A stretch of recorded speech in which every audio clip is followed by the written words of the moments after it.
Cheers. Cheers, darling. Woo! My mind is so elsewhere today, but here we are. We are back with the last episode of Toxic Friendship Awareness Month. And it's really interesting because when I started this segment, I had this whole concept of really diving into like kind of the more negative sides of friendship that need to be talked about. And while we did touch on those things, as we went through it, realized how much more beautiful it would be to obviously talk about hardship in friendships, but more so bring on people that share such beautiful friendships and kind of celebrate that more so than knocking something that's such a beautiful thing. So I feel like I've learned so much in this last month of just talking to other people and diving into friendships, and I could not think of a better person to bring back on the podcast to wrap up this little mini series we've done. So everyone, welcome back to Trying to Figure It Out. I'm Allie, and we have our favorite guest today. Beau is back. Hello, everybody. I'm back. You're back. Part 2. Spotify. Hello. Hello, everybody. I just love that I get to be on the final episode of like toxic friendships. I have to cut you off. You are not a toxic friend. Like there's just not like that word isn't even in, like it shouldn't be in your vocabulary. There's nothing toxic about you. Also, I have to call out 2 things right now before we continue. First off, you are wearing a hair clip in your shirt, which is very on brand for you. You know, it like came with me, and my assistant is probably going to yell at me like, where is that clip later? And so, it's never going to be found. So I'm going to keep it on me so I don't get yelled at by my toxic friendship assistant. No, I actually love him. He's great. You're just calling everything and everyone a toxic friend now because I said that. The second thing I have to call out is, did you eat beets for lunch today? Why? Because your tongue looks like you ate beets for lunch today. No, I got to your house, Allie, after work, and I was starving, and I noticed you have a candy bowl full of random candies, and I was sucking down on a ring pop for a second, and baby bottle pop, and then there's like the little sweet sour knockoff Skittles. Yes. Okay. Well, speaking of the ring pops, can we get a few ring pops going for us right now?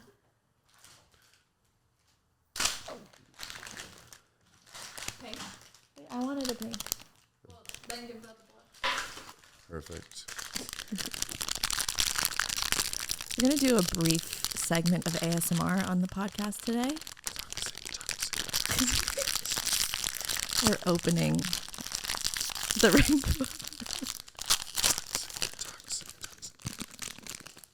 I would like to be like a blinging grandma in just like the 80s or something, you know? No, I like the look of a ring on my finger. I feel like it's very suiting. Yeah. It suits me. That's what I feel like. Okay. ASMR is over. Yep. We have our candy. This episode, we're going to talk about so many different things. We're obviously going to dive into more funny stories of my friendship with Beau. We're going to talk about the embarrassing things we do, the things that we have talked about in the last month. But one thing I will say that we are going to get into is Beau and I had a really lovely dinner the other night. It didn't end very lovely for food related reasons, but that's okay. We'll get there too. Anyway, we had a really lovely dinner, and I think we were both at the table and we were like, this is so off brand for us, because we always say that like we're there for each other and we support each other so much. But at this dinner specifically, we both went into it with the mindset that like we had stuff we both needed to talk about. We needed to get off our chest, and it had nothing to do with our relationship, but it was just life. The last like month or so has been pretty hectic for both of us, and I think mentally we both kind of need a reset, and it's funny that we were both feeling that at the exact same time. So we had such a lovely dinner the other night, and I think we really want to share a lot of what we talked about, because as much fun as it is to have our fun, lighthearted friendship, I think it's really beautiful that we can also share those moments together too. So we're going to talk about that. We're going to talk about pet peeves, because Beau is dying to share his pet peeves. So we're just going to really get into it. But first things first, Beau, do you have a funny story you want to share of something that's happened to you in the last month? Because I feel like there has to be one good one. Yeah, you know, I just feel like my life is a plethora of funny little interesting stories or sad things that's happening. You know, I recently like had hired this trainer who is fantastic, and like I love him, but like I have a weird issue with like trainers and people of health, you know, because like I can be full force, like super into health and like fitness and wellness, but I am also a very hardcore fun person on the weekend. Oh, yeah. So I was recently like, with some friends, and it was like my last weekend in Venice, or like Santa Monica, Venice area, where I moved back to West Hollywood. So it was my last weekend there, and like I was like, this is it, I'm going out. And I was with like two of my buddies, and they're like, we're going downtown to like, and like a warehouse. Me going downtown is a big deal. When I go downtown, I go downtown. And I have one of these buddies from Venice who's like, his name's Davis, and he's like he's like a DJ, like very warehouse party guy. And I'm like, okay, I'm going to this warehouse party. And I think like usually you go to those parties at like 3 a.m. Yeah, you go home when the sun's up. After the bar is closed, that's where you go. Right. So I am up at 3:30 in the morning calling Davis nonstop. I probably called him from 3 a.m. to 3:45 on my whole entire journey with 5 friends going downtown. Stop. And I'm like, why is he not answering? Like, I just got a text from him with the address, everything. He's like DJing. He's like, gonna be fun. And like, I'm gonna keep calling him. Like, what? Yeah, this is fucked what up. A toxic friend. What a toxic friend to do this to me. I get out of the car and I'm like, that's it. And like, one of my buddies was like, oh, he just texted me back, or I just talked to him on the phone. And I was like, I'm calling him again. So how many calls are we at this point? We're probably at like 6. Okay. From, like at 3 in the morning. Yeah, like we're at 6, and like when I get a little buzz and mad, I'm like calling again. I'm gonna hang up and call right back. And finally, he answers, and all I hear is like, "Hello," and I'm like, "Davis, where the hell are you? And why haven't you been answering my phone calls? What's up? Like, I'm here to go. Like, I'm ready. I'm out front." And he's like, "Beau, are you okay? You sound drunk." And I'm like, well, duh. Like, that's what I'm here to do. Like, right. what you're telling Davis, you're always drunker than I am. What do you mean I'm drunk? You're like, you're gaslighting me. Gaslighting. And then finally I looked down and I realized I had been calling my personal trainer Adam Davis. You're lying. Instead of Davis, my buddy, just repeatedly. He's like, "Beau, are you okay? Do you need help?" And I was like, now is not the time for my 5 a.m. intervention. I'm not the time. Yeah, I just need to talk to Davis. I was like, I just was like, oh, I have to go. And then I immediately call the real Davis, and he answers right away. He's like, of course. He's like, "Oh, baby, I've been waiting for you. Where are you at? Like, what's going on?" And I'm like, you don't even want to know. You just don't want to know. Just so upset with my life. And turns out I had to see the trainer like 2 days after that. And he was like, "So, like, what was that?" And like, he's someone who like drinks maybe once a year. Yeah. Maybe eats a piece of dark chocolate once a year. Like, that's it. Like, his life is with training is like, he was probably so mortified and appalled by me and like going like that whole story. I was like, oh my gosh. That's the worst feeling. I just, I've never thought I could traumatize like a 35-year-old man, but I think I did. And I don't think I can see him anymore.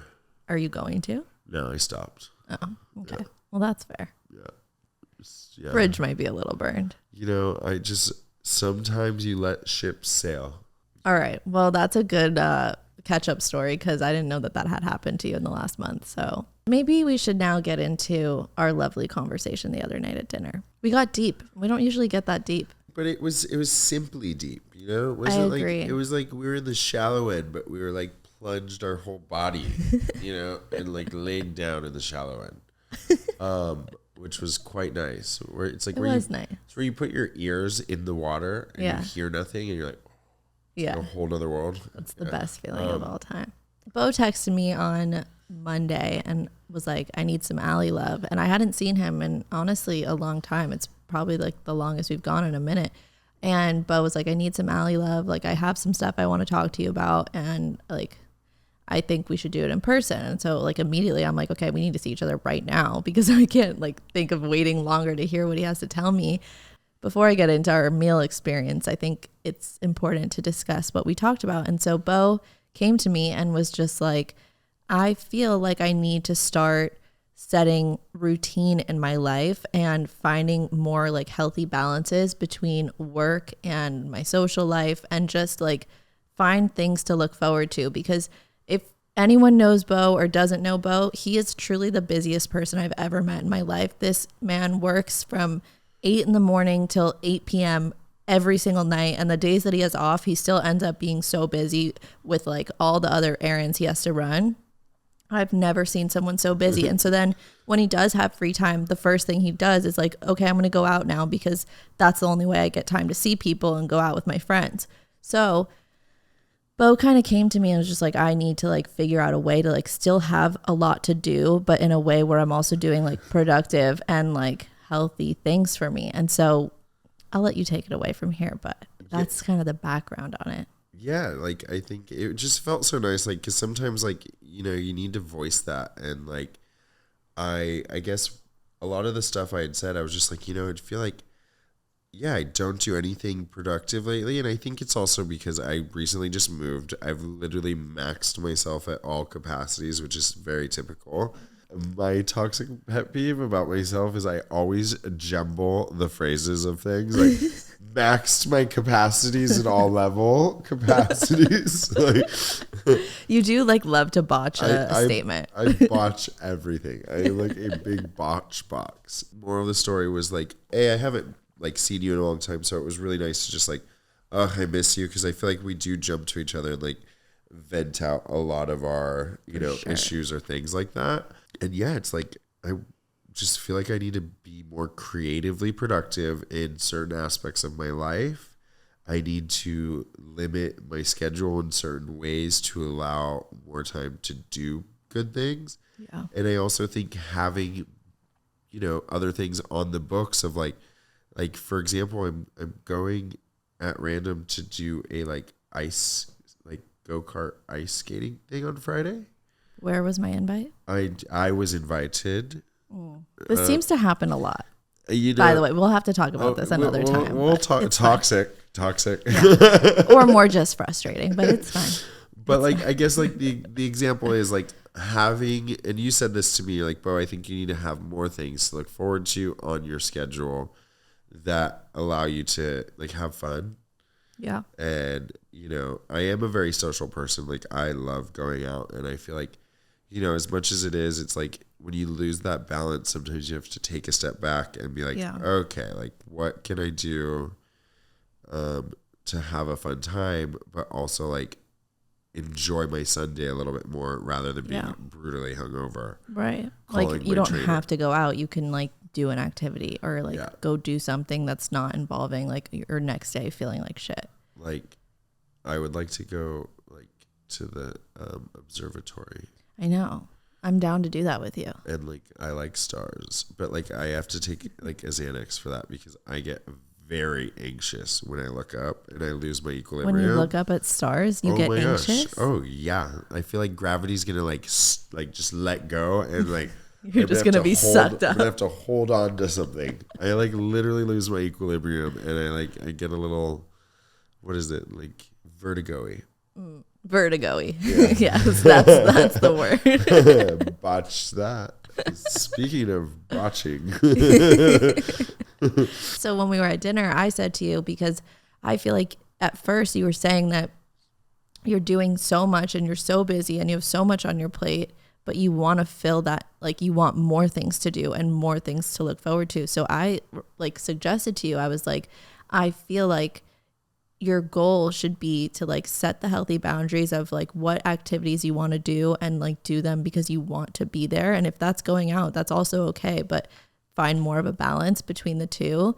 But then also like a goal for yourself should be to get to a point where if there's a Sunday where you have nothing to do and you have the day off, which is very rare for you, and it's very rare that you just sit at home and relax and do nothing, like get to a point where you like feel good doing that too, because that's so powerful to be able to like sit with yourself and not feel depressed and not feel like it's a bad thing to just stay home. Like that's also a huge thing to like strive for, and it's impossible. I mean, right now the state that I'm in, I'm so busy, and then when all I want is like a day to do nothing, but then when it comes, the thought of like sitting at home with my thoughts and like my current mindset, it's like absolutely not. I can't even like focus on the TV anymore. So I do get it, and I'm not like speaking as if I figured this out. I'm definitely still trying to figure that out, but I do think that that's like a goal that both of us can look for. And I think that's part of why you came to me for this advice, because I think we're both in such similar places and we go through things really similarly. Like the way we like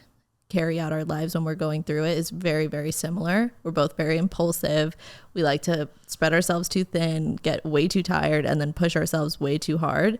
So I think like we can both hold each other accountable by like setting goals like monthly for what we want to do and like things we want to experience, and then also be okay with like the chill days and being alone with ourselves, you know? Yeah. Like I almost just feel like I need like to create like a calendar and like even just write in like nap time. 3:30 to possibly 5, 6, 7. Nap time. Nap time. / snack time. Yeah, just like chill time. Just chill time. I think I also live and run off of a schedule, so like the idea of having something that like literally says like nap time in my calendar is like, whoa. Yeah, like hello. What is this? Hey. I think we should just start a mood board. Every month we put photos of like things we want to do. We don't have to pick a date, because sometimes that can like make it harder to hold yourself accountable. Like we just do a monthly mood board.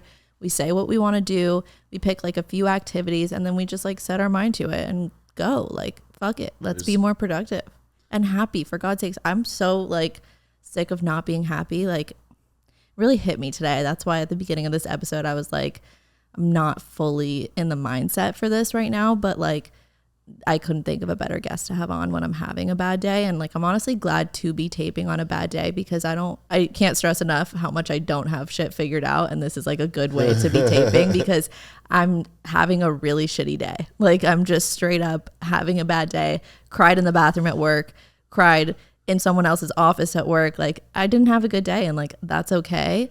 But yeah, I just want to feel happy, and I don't know what to do to make that happen. So I think if we just keep pushing and like trying to find whatever that is that would give that to us, I think we'll be on our way up. First of all, you do a really great job at like, I guess maybe I didn't ask you how your day was. I just came in all hot and like toxic. And I apologize that you've had a hard day. I didn't know that. It's okay. I honestly didn't even want to talk about it. It's all good. But like for like having a really bad day, like your nails look really good and like you look good. So thank you. I just got them done. I went for the Hailey Bieber nails. Well, I think she's like always our inspo for you. Yeah, literally, I have like her tattoos. I use like almost every like skincare product that she posts that she uses. I probably own it. Yeah, I made a bad day good, and I'm finishing it off in the best way. Me and Megan, my roommate, are going to have a lovely Stranger Things night, because we're trying to understand what all these TikToks are about, because we never watched Stranger Things. So now we're trying to really get into it.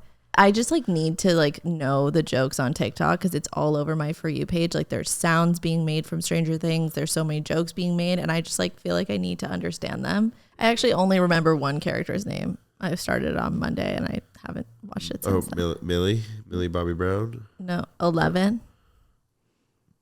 You sure it's not 7? I don't know if they sound very similar. It's 11, because they call her L. Can someone tell us? It's 11. For God's sakes, it's 11. 7-11. I don't know. I've seen a few that I fell asleep through. I don't believe you. That's exactly the point. You fell asleep through it. So you were dreaming of the number 7 or some other random shit. And that's where you got it from. What else are you watching these days? The Black Phone. What's that? You got to see it. It's the first horror movie I've seen maybe ever where I was like, that was actually a great movie. Like most horror movies are just so like stupidly scary that you can't even like say it's like a quality movie. Like that movie was fantastic, and it was like very scary but also like real, like it could happen, like not like paranormal. It was just really crazy. Wait, are you excited for, we should really talk about Horror Nights. Oh, that's how you know the year is almost over. Oh, it's coming up. Do you want to talk about like pre-planning Horror Nights, or do you want to talk about last year's Horror Nights? I feel like we should maybe talk about last year's Horror Nights. I just feel like you, whenever you get onto the Universal Studios grounds, become a whole nother woman that I've never met. Every time it's like a new version. Like it's like, and it's Richter. Like different. I'm sure at Disneyland you're like a loving, happy person.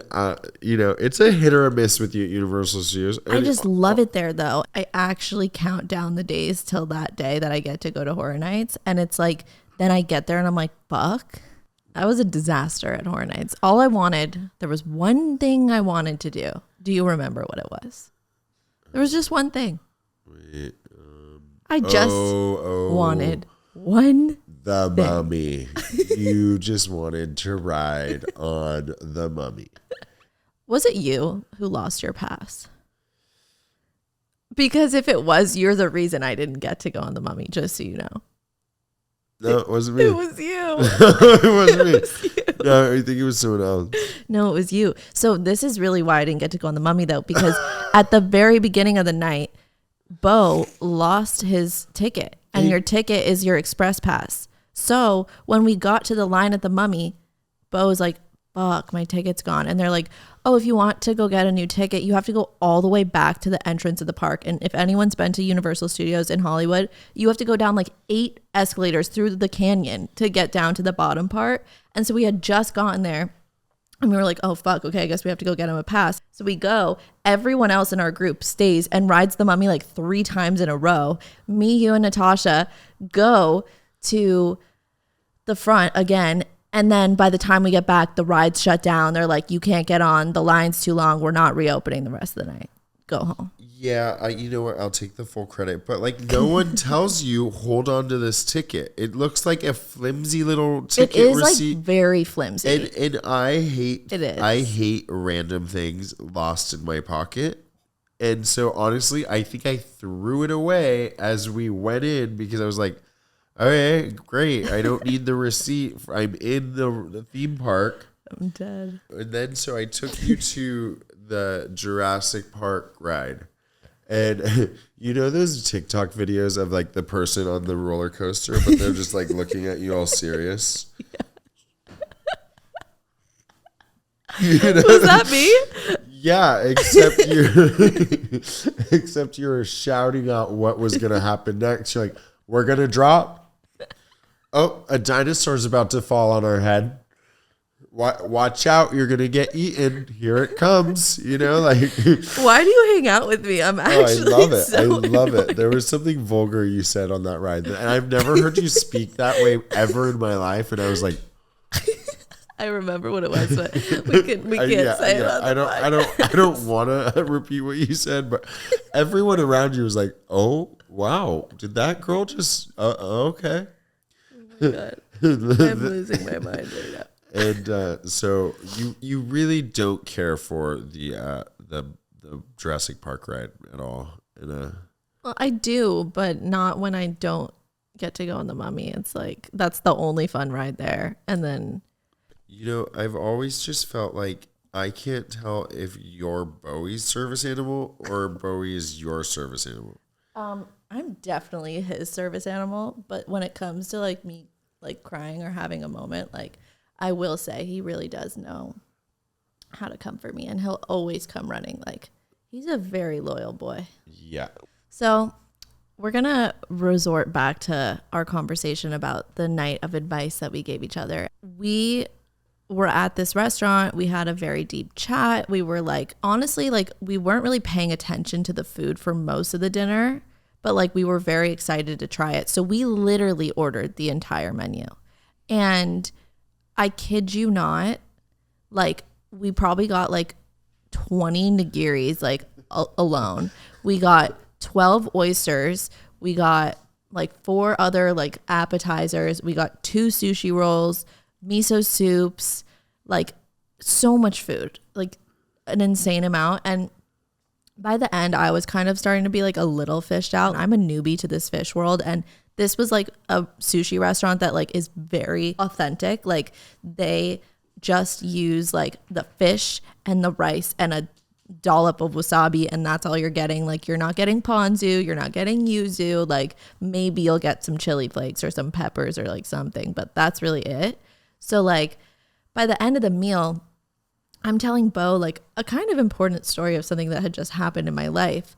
And Beau like goes in to eat one of his nigiris. And when he was eating it, I'm telling him like this important story. And I just hear, I'm going to do a repulsive sound for you guys, but he literally just goes like barfs in his mouth while we're sitting there. And I'm like, what just happened? And I look up at him and he's like actually like eyes closed, like I can see like sweat balls like forming on his face. Like he's struggling. He's officially gotten on the struggle bus. And I'm just like, fuck, is he okay? And I'm like, I can't see you throw up right now. I'm going to lose my mind. I can't see that.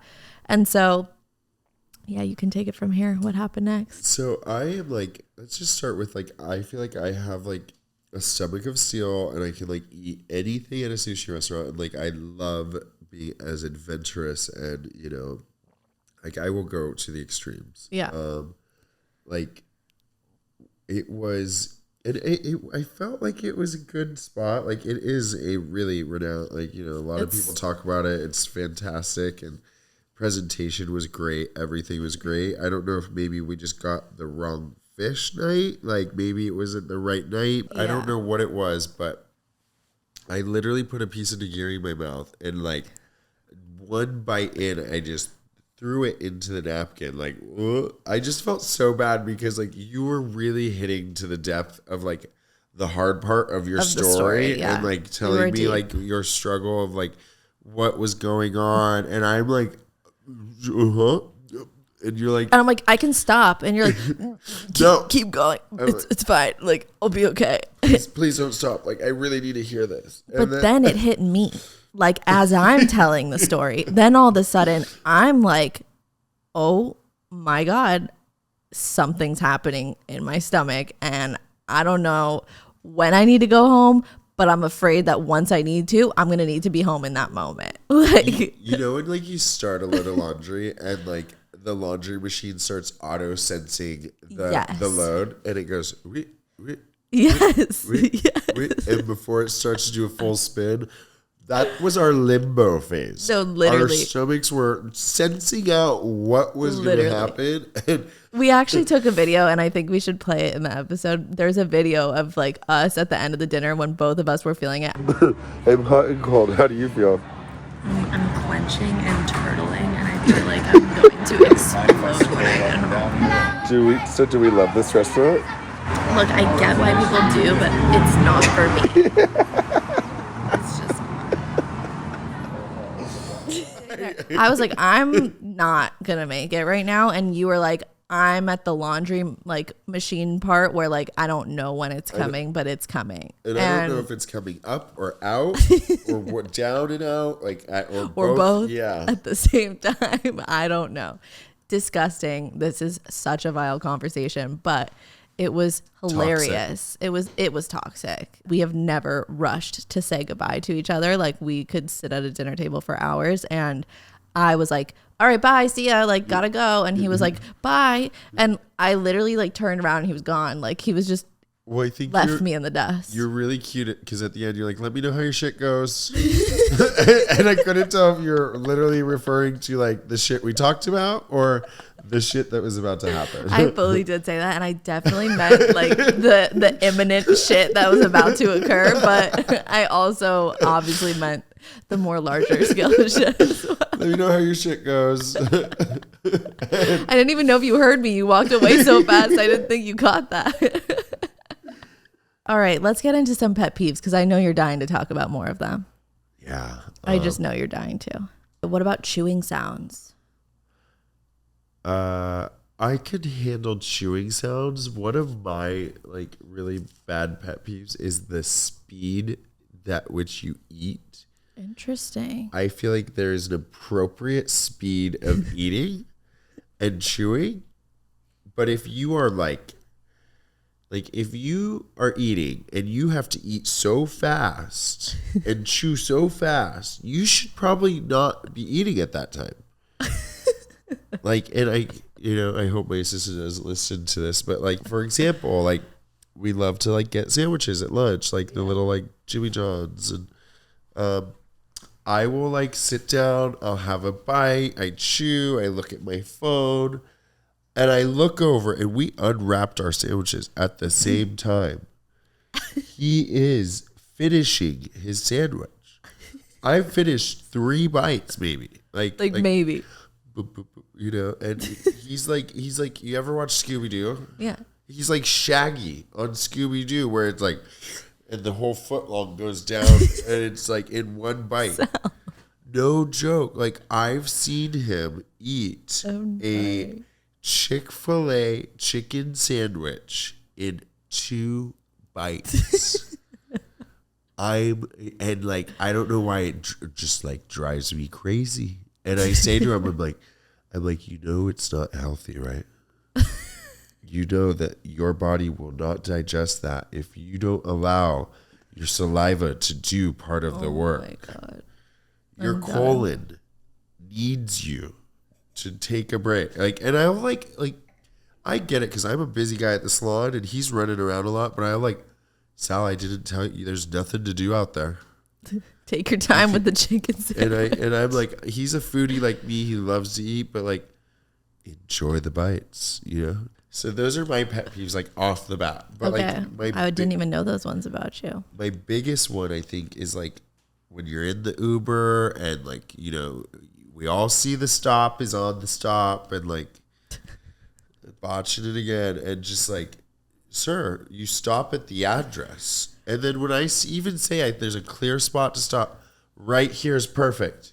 Right. Okay. And they'll be like, okay, right here. And I'm like, yeah, right here. 500 feet over.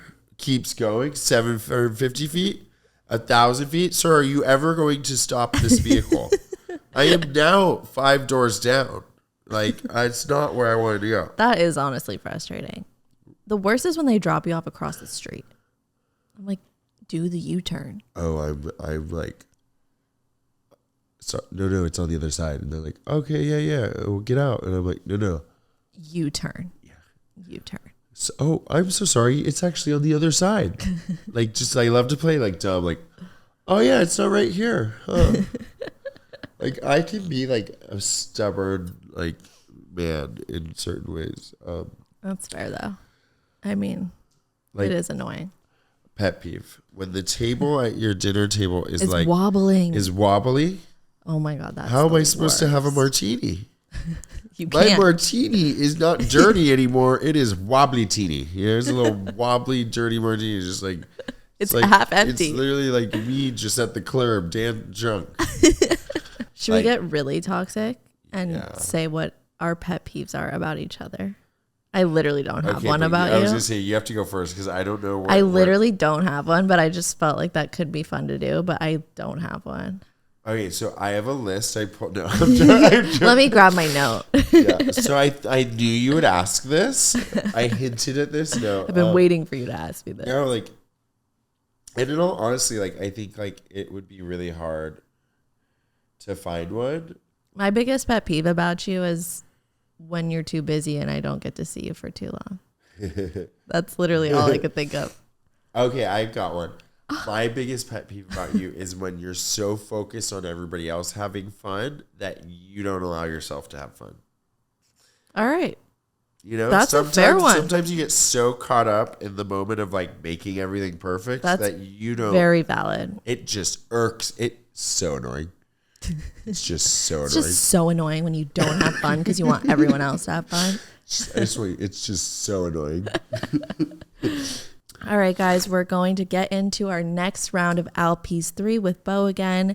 This time we're going to just do current favorite songs, what we're listening to right now. I'll do one. Beau will do one. I just want like when, you know, because you have your really cute little like ender, like your little finisher of like your 3. Like I feel like when I'm a guest star, like I want to have like something cute, like my tragic 3.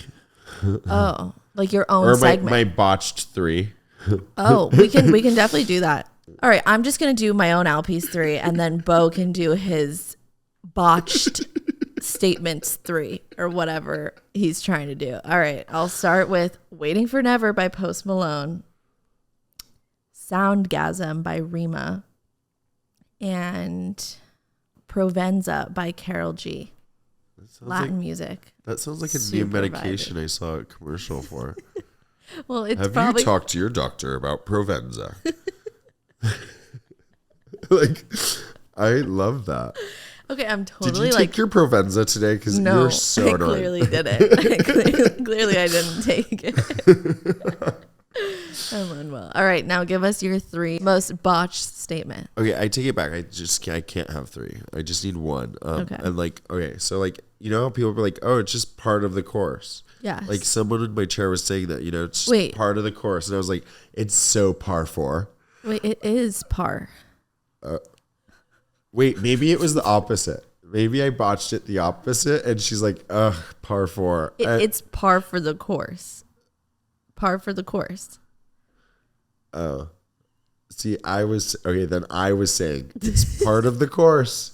It's just part of the course. Just part of the course. Okay, so see, I botched it again. You did. There we go. But you actually said it the right way, so something clicked finally for you to know what the actual one was. Thank you guys for listening. I gotta wrap this up. I hope you enjoyed another fun episode with Beau. I love just chatting with him. We did a botched version of Alpies 3 today, very on brand for the theme of today's episode. But I just want to bring it back one more time. Toxic Friendship Awareness Month was really fun for me. I learned a lot, and I also just really walked away respecting and being so much more grateful for the amazing friends I have in my life, and having so much more awareness of how lucky I am to have that.